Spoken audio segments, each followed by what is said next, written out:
Hello बच्चों। आज हम शुरू करने जा रहे हैं एक्सरसाइज 4.2।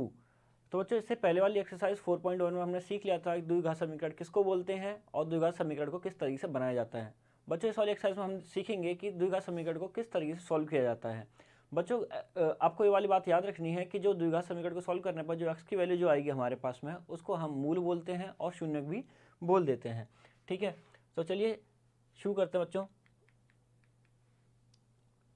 तो बच्चों, क्वेश्चन नंबर फर्स्ट हमारे पास में, गुणनखंड विधि से निम्न द्विघात समीकरणों के मूल ज्ञात कीजिए। जैसे कि मैंने कहा था बच्चों, मूल का मतलब क्या होता है, एक्स की वैल्यू पूछ रहा है आपसे जो है। ठीक है, तो बच्चों आपने गुणनखंड विधि क्लास 8th में, क्लास 9th में भी करी थी, है ना। तो चलिए देखते हैं, जरा एक बार रिवाइज कर लेते हैं क्या थी हमारे पास में।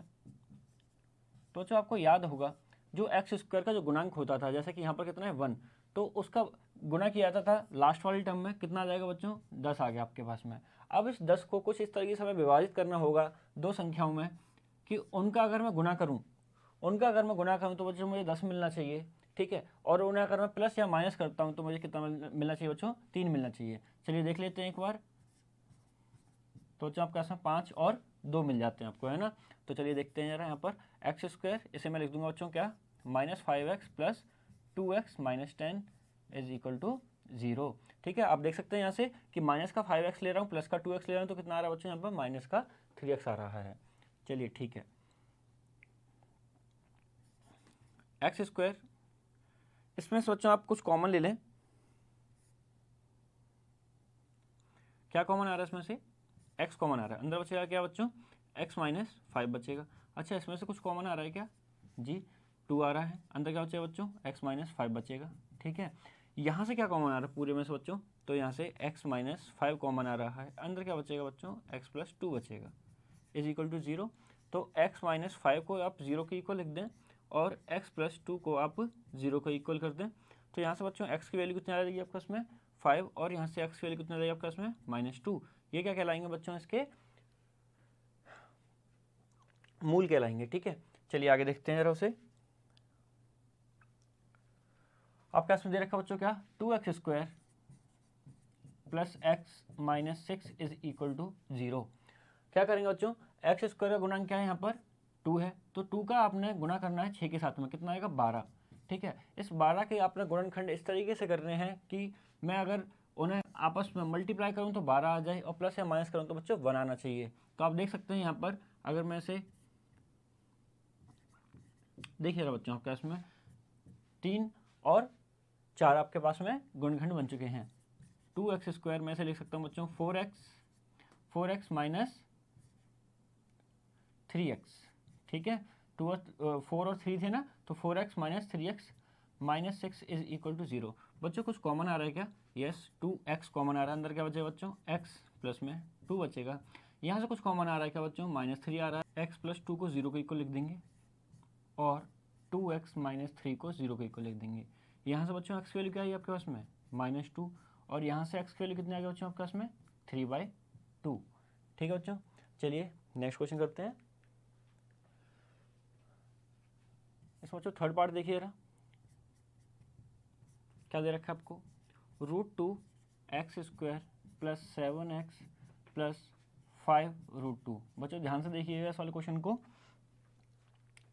तो √2 का मल्टीप्लाई आपने करना होता है बच्चों इसके साथ में। ठीक है, एक्स स्क्वायर का जो गुणांक है √2 है, √2 का मल्टीप्लाई करते हो बच्चों 5√2 में, तो 5√2 में आपने √2 का गुणा करना है। बच्चों आप जानते हो √2 का गुणा √2 में करो कितना आता है, 2 आता है, ये आ गया 2।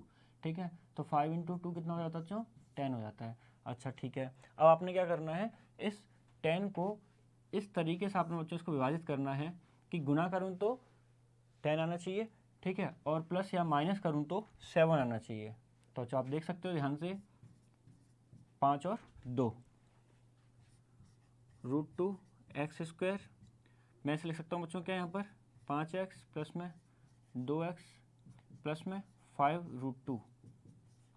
तो आप क्या करेंगे बच्चों, यहाँ से कॉमन क्या आ रहा है, x कॉमन आ रहा है ना, अंदर क्या बचेगा, √2x प्लस 5 प्लस में, बच्चों जरा ध्यान से देखो, यहाँ से कुछ कॉमन आ रहा है क्या, यहाँ से कुछ कॉमन आ रहा है।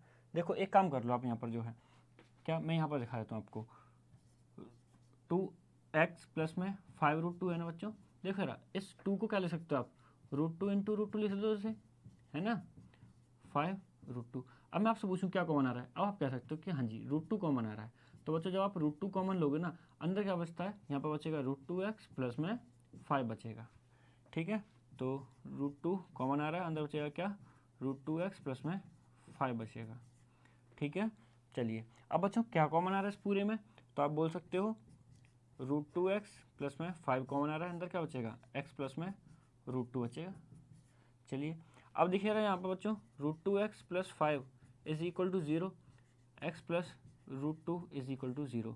यहाँ से बच्चों x की वैल्यू कितनी आ गई आपके पास में, -5/√2, और यहाँ से x की वैल्यू आ जाती है हमारे पास में क्या, -√2। ठीक है, चलिए और क्वेश्चन देखते हैं। चौथा क्वेश्चन देखिए बच्चों इसका, 2x² minus x plus 1/8 is equal to 0। बच्चों एक काम करो, पहले तो इसका एलसीएम ले लो। एलसीएम कितना आ जाएगा इसका, 8 आ जाएगा एलसीएम, है ना। तो कितना हो जाएगा यहाँ पर जो है 16x² minus 8x plus 1 is equal to 0। तो चलो यहाँ पर भेज दो आप 0 में, तो आपके पास में क्वाड्रेटिक इक्वेशन क्या बन जाती है आपके पास में, ये रही यहाँ पर। ठीक है, अब आपने क्या करना है, इसका गुना इसके साथ में करना है। तो देखो ज़रा बच्चों, गुना करने पर 16 आ गया। ठीक है, चलो आपने इसको दो इस तरीके से विभाजित करना है, दो भागों में, कि मैं प्लस या माइनस करूँ तो बच्चों 8 आ जाए। ठीक है, उनका गुना करूँ तो मेरे पास में 16 आना चाहिए। 4 और 4, 4 और 4 है ना, 4 और 4 का गुना करो तो बच्चों 16 आता है, और प्लस माइनस करते हो तो आपके पास में 8 आ जाएगा। देखो यार, माइनस का 4x, तो माइनस का 4x। ठीक है, माइनस का 4x माइनस का 4x कितना होगा बच्चों, माइनस के 8x प्लस में 1। यहाँ से बच्चों क्या कॉमन आ रहा है, 4x कॉमन आ रहा है यहाँ से, अंदर क्या बचेगा, x माइनस 1 बचेगा। ठीक है, चलिए यहाँ पर बच्चों 4 आएगा, यहाँ पर ध्यान से देखो। ठीक है, अब बच्चों यहाँ से कुछ कॉमन आ रहा है क्या, यहाँ से बच्चों -1 कॉमन ले लो। जब -1 कॉमन लोगे तो बच्चों अंदर क्या बचेगा आपके पास में, जो माइनस का वो तो प्लस का हो जाएगा, जो प्लस का था वो माइनस का हो जाएगा। ठीक है, चलिए अब कुछ कॉमन आ रहा है क्या बच्चों, हाँ जी 4x माइनस 1 कॉमन आ रहा है, और 4x माइनस 1। तो बच्चों आपके पास में 4x माइनस 1 को 0 के बराबर रख दो, 4x माइनस 1 को 0 के बराबर रख दो, तो यहाँ से बच्चों x का मान क्या आ जाता है आपके पास में, 1/4 और 1/4। बात समझ में आ गई आपकी। चलो आगे बढ़ते हैं बच्चों, 100x² minus 20x plus 1 equal to 0 दे दिया बच्चों। तो देखो यार, गुणा करने पर 100 आना चाहिए। ठीक है, गुणा करने पर 100 आना चाहिए, प्लस माइनस करने पर 20 आना चाहिए। तो 100 को बच्चों कुछ इस तरीके से बांट दो, 100 को दो भागों में इस तरीके से तोड़ दो, तो आप क्या कहोगे, टूट गया जी, क्या 10 और 10, देख सकते हो, है ना। तो मैं क्या करूँगा बच्चों, देखा रहा, माइनस का 10x माइनस का 10x प्लस 1। समझ पा रहे हो ना बच्चों, कि जब मैं 10 का गुना 10 में करता हूँ तो 100 आ रहा है। ठीक है, और प्लस माइनस कर रहा हूँ, मतलब प्लस कर रहा हूँ तो बच्चों कितना आ रहा है, 20 आ रहा है। चलिए अब इसमें से कुछ कॉमन आ रहा है क्या, यस 10x कॉमन आ रहा है बच्चों। अच्छा अंदर क्या बचता है बच्चों, यहाँ पर 10x बचेगा। यहाँ से कॉमन कुछ आ रहा है, -1 ले लो, तो 10x माइनस 1 बराबर में 0। बच्चों यहाँ से कुछ कॉमन आ रहा है क्या, 10x माइनस 1। ठीक है, 10x माइनस 1। चलिए तो बच्चों यहाँ से क्या हो गया, 10x माइनस 1 बराबर 0, 10x माइनस 1 बराबर 0। ठीक है, तो यहाँ से x की वैल्यू बच्चों कितना की, 1/10, x वैल्यू 1/10। तो चलिए बच्चों, उम्मीद करता हूँ आपको क्वेश्चन समझ में आए होंगे। आगे बढ़ते हैं जरा। तो क्वेश्चन हमारे पास में क्या दे रखा है, क्वेश्चन नंबर 2 दे रखा है, कह रहा है कि उदाहरण 1 में दी गई समस्याओं को हल कीजिए। अच्छा ठीक है, चलिए देखते हैं जरा क्या दे रखी थी आपको उदाहरण 1 में। कह रहा है जॉन और जीवंती दोनों के पास कुल मिलाकर 45 कंचे हैं, दोनों 5-5 कंचे खो देते हैं। ठीक है, अब उनके पास कंचों की संख्या का गुणनफल 124 है। हम जानना चाहेंगे कि आरंभ में उनके पास में कितने कंचे थे, जॉन और जीवंती के पास में। तो बच्चों मान लो, देखो दोनों को मिलाकर के बच्चों कितने कंचे हैं, टोटल 45 कंचे हैं उनके पास में, है ना। मान लो जॉन के पास में, माना जॉन के पास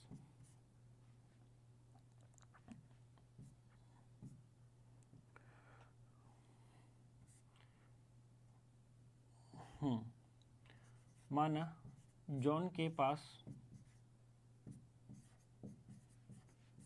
कितनी कंचे बच्चों,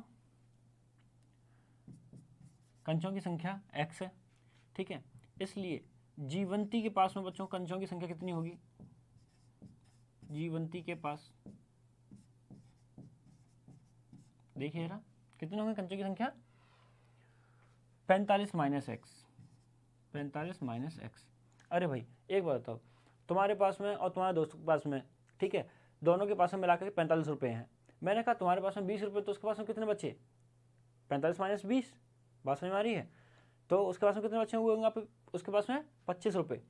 तो वही वाली बात यहाँ पर भी है कि जॉन के पास में अगर एक्स कंचे थे तो बेटा जीवंती के पास में कितने कंचे थे, 45 माइनस एक्स। आगे देखो यार बच्चों, अब उनके पास कंचों की संख्या गुणनफल, अच्छा हाँ यहाँ पर देखो क्या कहा था उन्होंने, दोनों 5-5 कंचे खो देते हैं। तो यहाँ पर लिखिए जरा, 5 कंचे खो देने के बाद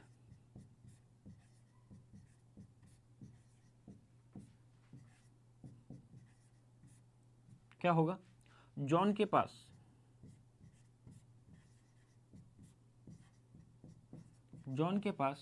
कंचों की संख्या कितनी हो जाएगी बच्चों, जॉन के पास में कितने कंचे थे, एक्स थे ना, अब उसने 5 खो दिए, एक्स माइनस 5 बचे उसके पास में, ठीक है। जीवंती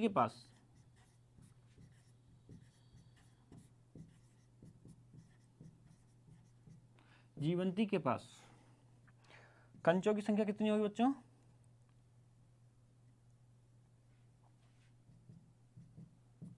देखो यार 45 माइनस एक्स थे ना, इसमें से 5 और खो दिए उसने, तो 5 कम कर दो, कितना आ गया बच्चों, 45 माइनस 5 40 माइनस एक्स, ठीक है।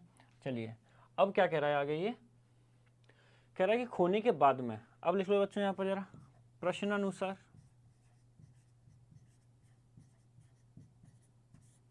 क्या था कि अब उनका गुणनफल कंची खोने के बाद में बच्चों, इनका गुणनफल कितना है, 124 है, 124 है, ठीक है। तो गुणा कर दो बच्चों, ये हो जाएगा 40x, ये हो जाएगा माइनस एक्स स्क्वायर, ये हो जाएगा आपके पास में 200, और ये हो जाएगा आपके पास में 5x, 124, ठीक है। अब देखिए रहा बच्चों, माइनस का एक्स स्क्वायर और 40x प्लस में 5x बच्चों कितने हो गए, 45x, ठीक है। माइनस का एक्स स्क्वायर प्लस में 45x और माइनस का 200 है इधर बच्चों, 124 को उधर ले आओ, माइनस का हो जाएगा 124 भी, ठीक है। तो माइनस का एक्स स्क्वायर प्लस 45x, ठीक है, और कितने बच्चों ये माइनस के 324 हो गए, ठीक है। अब इसमें से बच्चों माइनस कॉमन ले लो, माइनस कॉमन लोगे तो क्या हो जाएगा, एक्स स्क्वायर तो प्लस का हो जाएगा, और जो प्लस का था वो माइनस का हो जाएगा, ठीक है। और ये क्या हो गया आपके पास में 324 प्लस का हो जाएगा, ठीक है। चलिए अब मैं बच्चों यहाँ से थोड़ा सा से मिटा दूंगा, मेरे पास में जगह नहीं है, आप या तो बच्चों स्क्रीनशॉट ले लिया करें इसका, या फिर अपने साथ के साथ कॉपी में लिखते रहें।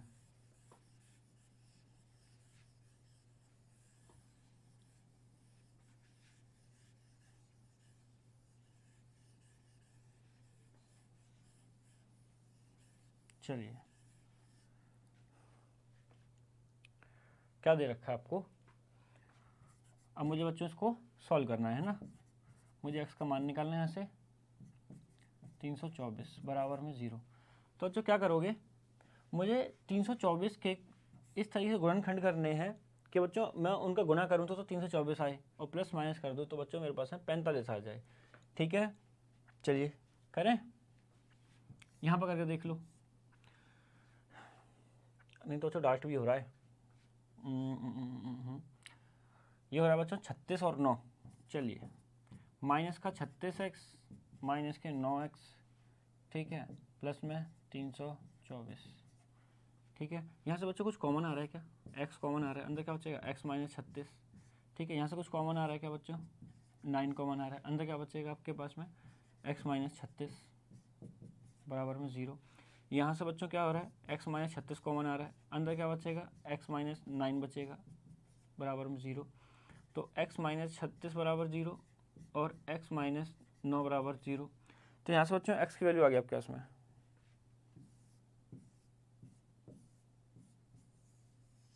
x की वैल्यू आ गई, कितनी आ गई, 36 आ गई और 9 आ गई। बात समझ में आ गई, ठीक है। तो इसने पूछा था हम जानना चाहेंगे कि आरंभ में उनके पास में कितने कंचे थे। तो बच्चों जॉन के पास में कितने कंचे माने थे आपने, जॉन के पास में आपने x कंचे माने थे, ठीक है। तो एक काम करते हैं, लिख लेते हैं एक बार से, यदि x बराबर है 36, तो इसका मतलब बच्चों क्या है, जॉन के पास कितने कंचे थे, 36 कंचे थे। और जीवंती के पास में कितने कंचे थे,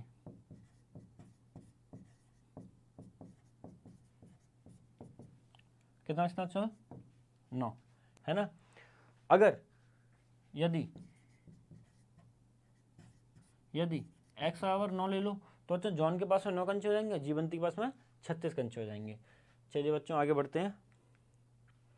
एक कुटीर उद्योग एक दिन में कुछ खिलौने निर्मित करता है, प्रत्येक खिलौने का मूल्य 55 में से एक दिन में निर्माण किए गए खिलौनों की संख्या को घटाने से प्राप्त के बराबर है, ठीक है। किसी एक दिन निर्माण लागत 750 रुपये थी, हम उस दिन निर्माण किए गए खिलौनों की संख्या ज्ञात करना चाहते हैं। तो बच्चों निर्माण किए गए खिलौनों की संख्या ज्ञात करना चाहते हैं, तो आप एक काम करो कि यही मान लो, पहले तो माना निर्माण किए गए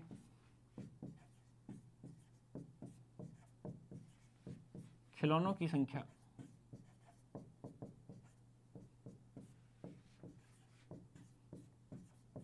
कितनी है बच्चों, मान लो x होगी, ठीक है। प्रत्येक खिलौने का मूल्य, अब लिखो जरा, प्रत्येक खिलौने का मूल्य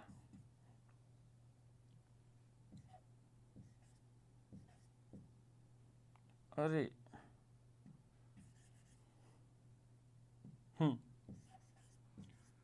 प्रत्येक खिलौने का मूल्य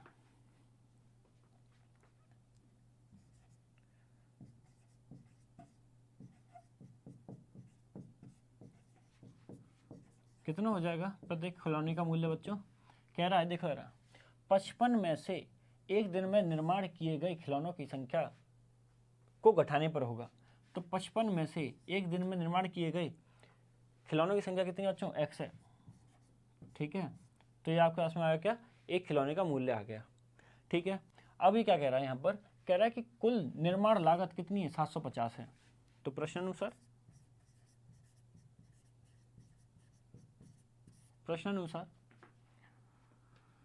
बच्चों देखो, अगर आपके पास में अगर एक पेन का मूल्य अगर 25 रुपये है, मैं पूछूं 10 पेन कितने का आएंगे, तो 25 का गुणा 10 में कर दो, क्या वो 250 रुपये का आएंगे। तो वही वाली बात यहाँ पर भी है, मैंने कहा कि एक खिलौना इतने का आएगा, तो टोटल खिलौना बच्चों आपके पास में x है। तो क्या करोगे, टोटल पैसे निकालने के लिए एक खिलौने का मूल्य का मल्टीप्लाई कर दोगे, गुना कर दोगे बच्चों टोटल खिलौनों में, कितना हो जाएगा, वो 750 हो जाएगा। चलिए अब ये हो जाएगा आपके पास में 55x minus x square is equal to 750, ठीक है। तो एक्स स्क्वायर माइनस 55x, ठीक है, मैं उठा के लेके जा रहा हूँ उधर, एक्स स्क्वायर उधर ले गया, 55x उधर गया माइनस का, और उधर पहले से था क्या प्लस का 750, ठीक है। बच्चों गुना करने पर 750 आना चाहिए और प्लस माइनस करने पर 55 आना चाहिए, तो ये आ गया आपके पास में 30 और 25। चलिए तो x square minus 55x plus में 750। तो बच्चों देखो तो गुणा करने पर 750 आना चाहिए और प्लस माइनस करने पर 55 आना चाहिए। तो बच्चों माइनस का 30 ले लो और माइनस का 25 ले लो, है ना, देखो जरा, गुणा करके वही चीज़ आती है 750 बराबर 0। बच्चों कुछ कॉमन आ रहा है क्या? x कॉमन आ रहा है, अंदर क्या बचेगा x माइनस 30। यहाँ से कुछ कॉमन आ रहा है क्या बच्चों? 25 कॉमन आ रहा है, अंदर क्या बचेगा x माइनस 30 बराबर में 0। ये हो गया आपका इसमें x माइनस 25 x माइनस 30 बराबर में 0। तो ये हो जाएगा आपके पास में बच्चों क्या, x माइनस 25 बराबर 0 और x माइनस 30 बराबर 0। x की वैल्यू कितनी आएगी बच्चों 25, x की वैल्यू कितनी आएगी बच्चों यहाँ पर 30। ठीक है, अगर आपको यहाँ पर दिक्कत हो रही है बच्चों इसे निकालने में, तो आप यहाँ पर फिर ये वाला काम कर लिया करें 750। ठीक है, इस तरीके से आप इसके कर लिया करें, तो वहाँ से ये इसे आप ढूंढ पाओगे अच्छे से कि कौन कौन से वो नंबर हैं। करके दिखाऊं क्या? चलो करके देख लो आप जरा यहाँ पर जो है इसे। तो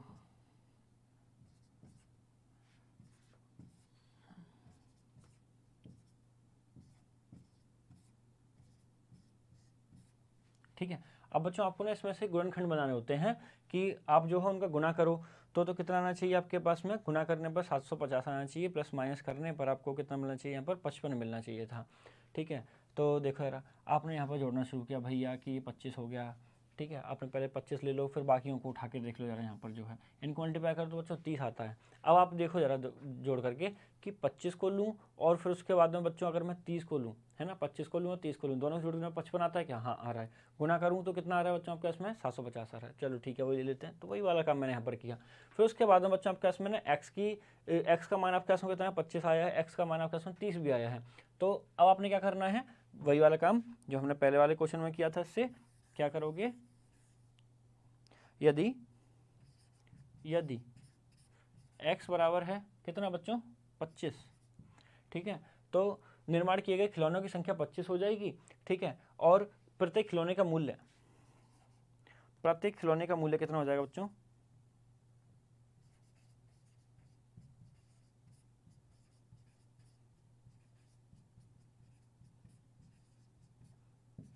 प्रत्येक खिलौने का मूल्य कितना हो गया, तो 55 में से माइनस कर दो बच्चों 25 को, 30 आ जाएगा। इसी तरीके से आप जो है अगली बार से लिख लेना कि यदि x बराबर 30 है तो बच्चों प्रत्येक खिलौने की संख्या 30 हो जाएगी और प्रत्येक खिलौने का मूल्य 25 आ जाएगा आपका। ठीक है, चलिए आगे बढ़ते हैं। ऐसी दो संख्याएं ज्ञात कीजिए जिनका योग 27 हो और गुणनफल 182 हो। तो अच्छा मान लो, माना पहली संख्या कितनी है बच्चों, x है। ठीक है, माना पहली संख्या x है, तो दूसरी संख्या क्या हो जाएगी, इसलिए दूसरी संख्या क्या होगी 27 माइनस x हो जाएगी। क्या बात समझ में आ रही है? तो जिनका योग जोड़ने पर कितना आना चाहिए, तो अच्छा 27 है ना, वही वाली बात आ गई कि दो संख्याओं का योग कितना है 27 है। ठीक है, अगर मैंने कहा बच्चों उसमें से एक संख्या 10 है तो बची हुई कितनी होगी आपके पास में, 27 माइनस 10 कर दोगे 17 हो गई वो। तो इसी तरीके से अगर एक संख्या x है तो बची हुई कितनी होगी 27 माइनस x हो गई। ठीक है, चलिए देखते हैं अब जरा प्रश्नानुसार क्या कहता है, उनका गुणनफल x गुणा में 27 माइनस x बच्चों कितना है, इनका गुणनफल 182 है। 182 इनका मल्टीप्लाई कर दो इसमें, तो 27x माइनस का एक्स स्क्वायर बराबर में 182 आ जाएगा। ठीक है, चलिए एक्स स्क्वायर को उधर ले जाओ उठा करके, प्लस का हो जाएगा, 27 को उधर ले जाओ बच्चों, माइनस का हो जाएगा, और प्लस में पहले से ही यहाँ पर जो है बच्चों, पहले से ही यहाँ पर क्या था, प्लस का 182 था। ठीक है,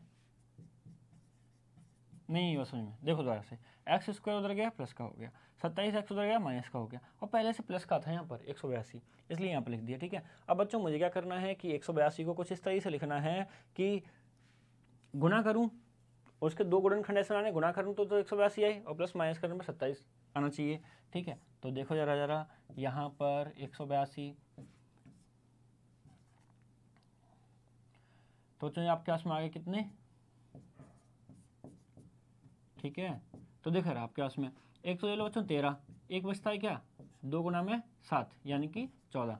अब आप देखो बच्चों यहाँ पर जो है 13 और 14 को जोड़ो, कितना आता है? 13 और 14 को जोड़ने पर बच्चों आपके पास में 27 आता है, ठीक है। और अगर मैं यहाँ पर जो इनका गुना कर दूँ, अगर मैं इसका यहाँ पर जो गुना कर दूँ, कितना आता है बच्चों? 182 आता है। तो चलिए क्या ले लूँ मैं? 13x माइनस का 14x प्लस का 182 बराबर 0, ठीक है। तो यहाँ से क्या कॉमन आ रहा है? x कॉमन आ रहा है, x माइनस 30। यहाँ से बच्चों क्या कॉमन आ रहा है? 14 आ रहा है, x माइनस 13, ठीक है। तो यहाँ से x माइनस 13 x माइनस 14 बराबर 0। तो बच्चों x का मान कितना आ गया? x का मान आ गया 13, ठीक है। और यहाँ पर x माइनस 14 को 0 के इक्वल रखो तो x का मान कितना आ गया बच्चों? 14 आ गया। क्या बात समझ में आ रही है? तो इसका मतलब यदि पहली संख्या बच्चों अगर 14 है तो दूसरी संख्या 13 आ जाएगी, यदि पहली संख्या 13 है तो दूसरी संख्या 14 आ जाएगी, ठीक है। चलिए आगे बढ़ते हैं। दो क्रमागत धनात्मक पूर्णांक ज्ञात कीजिए जिनके वर्गों का योग 365 हो। बच्चों मैंने इससे पहले वाली वीडियो में बताया था आपको कि क्रमागत धनात्मक पूर्णांक का मतलब क्या होता है। क्रमागत धनात्मक पूर्णांक का मतलब क्या होता है बच्चों? जैसे कि अगर मैंने बोला 3 का क्रमागत धनात्मक पूर्णांक क्या होता है बच्चों? 4, ठीक है। ऐसे मैं बोलूँ कि 10 का धनात्मक पूर्णांक क्या होता है बच्चों आपके पास में? 11, ठीक है। मैं बोलूँ 15 तो 15 का धनात्मक क्रमागत पूर्णांक क्या होता है बच्चों? 16। क्रमागत का मतलब उसी क्रम में चलते हुए एक आगे, बस इतनी बात, ठीक है। तो देखिए क्या कह रहा है, दो क्रमागत धनात्मक पूर्णांक ज्ञात कीजिए जिनका वर्गों का योग कितना बच्चों? 365 हो। चलिए तो मान लो, माना पहला धनात्मक पूर्णांक, पहला धनात्मक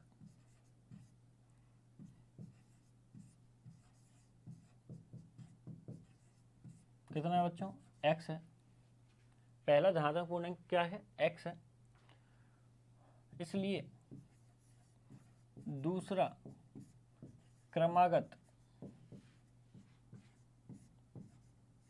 पूर्णांक क्या हो जाएगा? x प्लस 1 हो जाएगा, ठीक है। अब लिख लो बच्चों प्रश्नानुसार, जैसे जैसे प्रश्न में बोल रहा था वो क्या बोल रहा था बच्चों? प्रश्न में बोला उसने कि उनके वर्गों का योग कितना है? 365 है, 365 है, ठीक है। तो ये हो जाएगा बच्चों आपके पास में एक्स स्क्वायर, ये हो जाएगा a square plus b square plus में 2ab 365, ठीक है।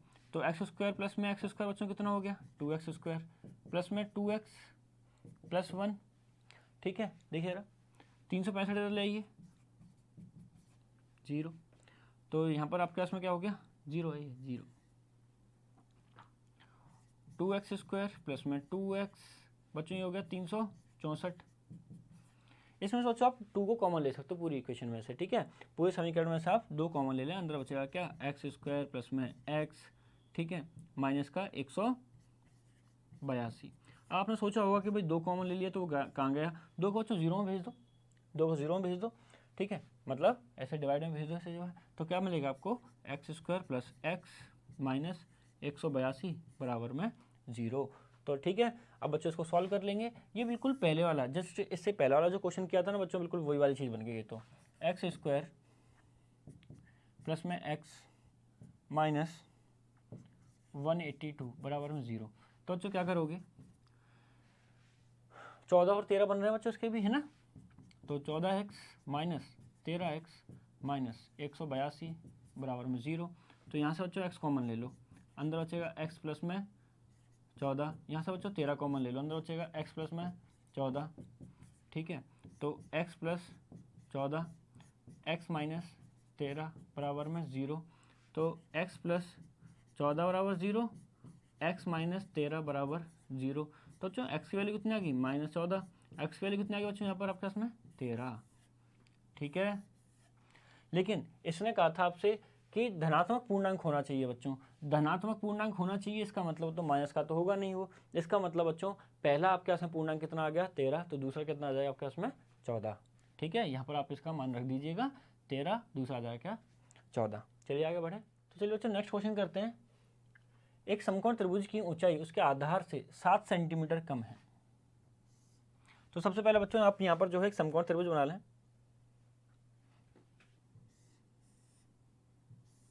ये बना लिया हमने, ठीक है। क्या हमें बच्चों इसका आधार पता है? आंसर है आधार तो नहीं पता, तो आधार मान लो पहले तो x सेंटीमीटर, ठीक है। कह रहा है कि जो ऊंचाई है ना वो 7 कम है, x में से 7 कम कर दो, ठीक है। फिर कहता है कर्ण कितना बच्चों? 13 सेंटीमीटर है। ये हो गया जी। तो बच्चों जो चीज़ें वहाँ पे लिखी है सबसे पहले तो मान लो उसे यहाँ पर, ठीक है, उसे मान लो पहले। माना समकोण त्रिभुज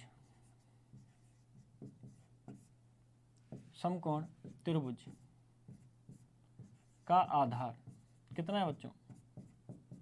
x सेंटीमीटर। इसलिए समकोण त्रिभुज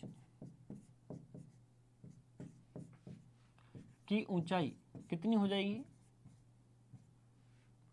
बच्चों आपके इसमें x माइनस 7 सेंटीमीटर, ठीक है। अब बच्चों इसमें एक काम करना, इसमें हमें कुछ तो दे नहीं रखा, जैसे हम इससे पहले वाले क्वेश्चन में करते थे प्रश्न अनुसार, ऐसा कुछ वो चीज़ नहीं दे रखी। हमें खुद से सोचना बच्चों, अब हम इसमें और क्या कर सकते हैं। इसमें जो है मुझे याद आया कि ये समकोण त्रिभुज है, और समकोण त्रिभुज में तो हम पाइथागोरस प्रमेय जानते हैं बच्चों, हम, है ना, हम पाइथागोरस प्रमेय जानते हैं।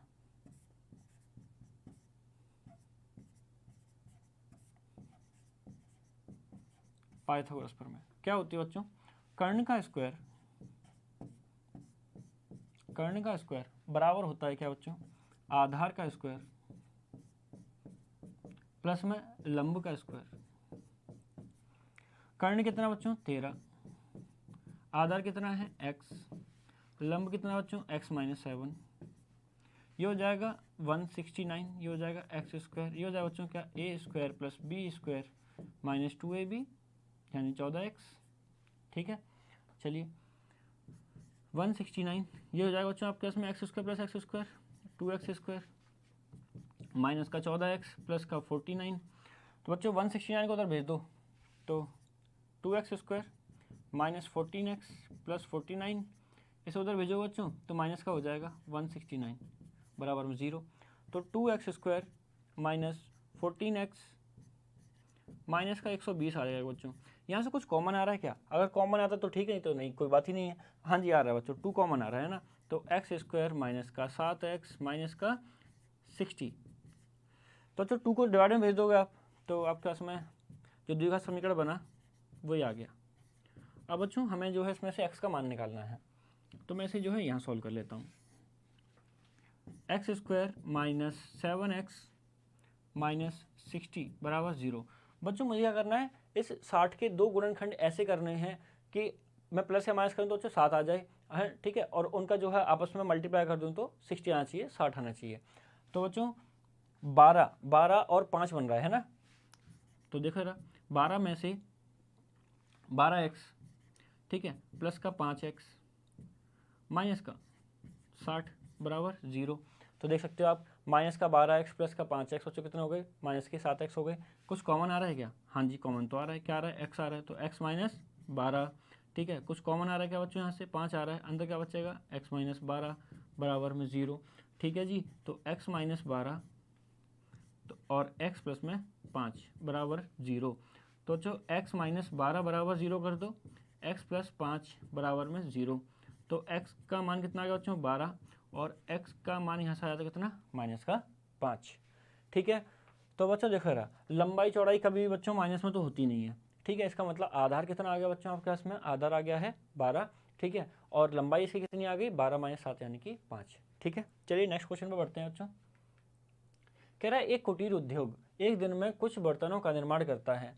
एक विशेष दिन यह देखा गया कि प्रत्येक नग की निर्माण लागत उस दिन के निर्माण किए गए बर्तनों की संख्या के 2 गुने से 3 अधिक है। चलिए ठीक है, यदि उस दिन निर्माण किए गए उस दिन की कुल निर्माण लागत 90 रुपये थी, तो निर्मित बर्तनों की संख्या और प्रत्येक नग की लागत ज्ञात कीजिए। बच्चों सबसे पहले तो जो पूछा है उसे मान लेते हैं, है ना। तो निर्मित बर्तनों की संख्या माना निर्मित बर्तनों की संख्या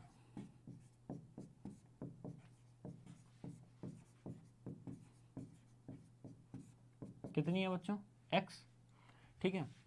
इसलिए प्रत्येक नग की लागत कितनी हो जाएगी, पढ़ो जरा, क्या कह रहा था कि प्रत्येक नग की लागत उस दिन के निर्माण किए गए बर्तनों की संख्या के दोगुने, निर्माण किए गए बर्तनों की संख्या के दोगुना, लो जी दोगुना हो गया, से 3 अधिक है, उससे 3 अधिक है। बात समझ में आ रही है बच्चों, ठीक है जी। अब बच्चों मुझे ना देखो एक पीस की लागत तो पता चल गई, एक पीस का रेट मुझे पता चल चुका है कि 2x + 3 है, और टोटल नंबर ऑफ पीस कितने मेरे पास में, x है। समझ में आ रही है ना बात, कि अगर मेरे पास में एक पेन का मूल्य अगर बच्चों मुझे पता है, ठीक है, और मुझे यही पता है कितने नंबर ऑफ पेन है मेरे पास में, 30 है 25 है जो भी है, ठीक है।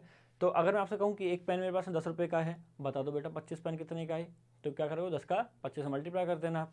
तो वही वाली बात यहाँ पर भी आपके पास में, तो यहाँ पर लिखना प्रश्नानुसार क्या, कुल लागत कितनी थी, 90 रुपये थी। और बच्चों कुल लागत आप कैसे निकालते हो, तो देखो यार, एक का तो आपको रेट पता है कितना है 2x + 3, और टोटल कितने बर्तन आपके पास में x, तो उन्हें मल्टीप्लाई कर दो, एक का मूल्य जितना है उसका टोटल मल्टीप्लाई कर दो, आपके पास कुल लागत आ जाती है 90, ठीक है। इसका मल्टीप्लाई कर दो बच्चों इसमें, तो जाएगा 2x² + 3x बराबर 90, तो बच्चों उधर ले आओ उसे, ठीक है। चलिए अब बच्चों देखो यार क्या करोगे, अब आपको इसको सॉल्व करना है, तो 2x² प्लस में 3x माइनस 90 बराबर में हो जाएगा क्या, 0। आपने क्या करना बच्चों, 2 का मल्टीप्लाई 2 का गुना करके देखोगे पहले तो आप 90 में 180 आ जाएगा, क्या आ जाएगा 180, ठीक है। अब बच्चों आपको 180 के ऐसे गुणनखंड करने हैं कि उनको प्लस या माइनस करूँ तो 3 आना चाहिए, ठीक है। और बच्चों और गुना कर दूँ तो 180 आ जाए, ठीक है। तो आप गुणनखंड करके देख लें। वैसे तो बच्चों इसका 15 और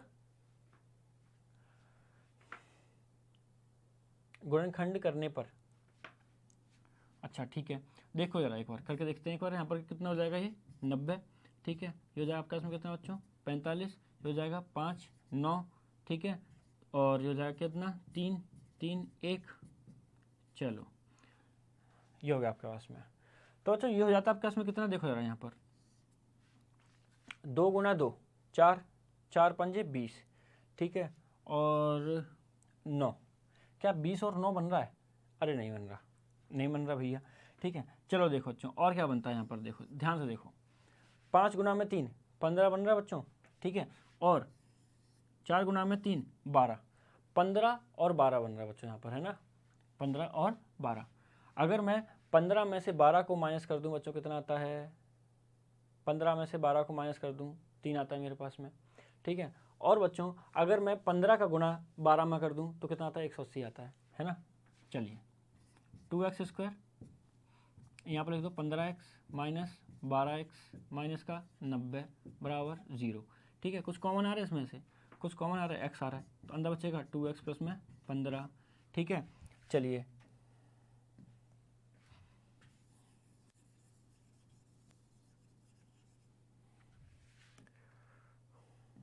चलिए आगे देखता हूँ, चल कुछ कॉमन आ रहा है क्या इसमें से, कुछ कॉमन आ रहा है क्या बच्चों, इसमें से 6 कॉमन आ रहा है ना, 6 कॉमन ले लो, अंदर क्या बचेगा 2x प्लस में 15 बराबर 0, तो बच्चों 2x प्लस 15 और हो जाएगा क्या x माइनस 6 बराबर 0। तो बच्चों यहाँ से क्या करोगे 2x प्लस 15 बराबर 0, x माइनस 6 बराबर 0। बच्चों यहाँ से x की वैल्यू क्या आ जाएगी आपके पास में, माइनस का 15/2, ठीक है, और x की वैल्यू क्या आ जाएगी बच्चों यहाँ से 6। अच्छा खुद से सोचो जरा कि क्या कभी बर्तनों की संख्या माइनस में हो सकती है बच्चों, कभी हो सकती है क्या, बिल्कुल भी नहीं हो सकती कभी भी। मैंने कभी आपने सुना है कि मैं आज माइनस के 2 पेन लेकर के आया, नहीं होती भैया, तो ऐसे तो कट कर दोगे आप, ठीक है। तो x की वैल्यू कितनी आ गई बच्चों आपके पास में 6 आ गई, इसका मतलब आपके पास में बर्तनों की संख्या तो 6 आ गई, ठीक है। और प्रत्येक नग की लागत बच्चों कितनी आ गई आपके पास में, यहाँ पर रखो जरा 6 दूनी 12 प्लस में 3 15, क्या बात समझ में आ गई। तो बच्चों इसी के साथ में ये वाली एक्सरसाइज हो जाती है हमारी खत्म। अच्छे से प्रैक्टिस करो बच्चों, ठीक है। कहीं पर कोई दिक्कत आती है दोबारा से वीडियो को रिवाइंड करके देखो, कोई दिक्कत वाली बात नहीं है। कमेंट सेक्शन में मुझे बताओ अगर आपको कोई कहीं पर भी कैसी प्रॉब्लम है, हो सकता है कोई पॉइंट मैं आपको जल्दी से बता रहा हूँ, ठीक है। अगर आपको लगता है कि मुझे इस जगह पर सुधार की जरूरत है तो मुझे जल्दी बताना कमेंट सेक्शन में, ठीक है। तब तक के लिए बेटा टाटा बाय बाय, और आप अच्छे से पढ़ाई करते रहिए। चलिए बेटा।